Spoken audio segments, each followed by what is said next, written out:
इमानदार कोण? एकदा बादशाह अकबर दरबारामध्ये बसले होते. त्यांनी दरबाऱ्यांना एक प्रश्न केला. कोणी सांगू शकतं का आपल्या राज्यात सर्वात इमानदार कोण आहे ते? सगळे दरबारी आपलं आपलं उत्तर देऊ लागले.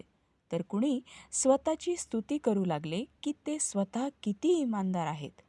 पण बादशाह संतुष्ट झाले नाही. त्यांनी बिरबलाला हाच प्रश्न केला. बिरबल म्हणाला, महाराज, मी दरबारामध्ये उद्या तुम्हाला राज्यातला सगळ्यात इमानदार व्यक्तीशी भेटवून देतो. दुसऱ्या दिवशी बिरबल एका खूप गरीब व्यक्तीला सोबत घेऊन आला आणि अकबराने त्याला विचारले, ही व्यक्ती राज्यात सगळ्यात इमानदार ही व्यक्ती आहे, असं काय केलंय यानं बिरबल?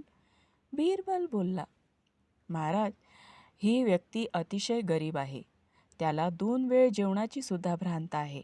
पण असे असताना देखील त्याला जेव्हा रस्त्यात सोन्याची नाणी असलेली पिशवी मिळाली तेव्हा ती त्याने मला परत केली, जेव्हा की त्याला कुणी ती उचलताना बघितलं सुद्धा नव्हतं.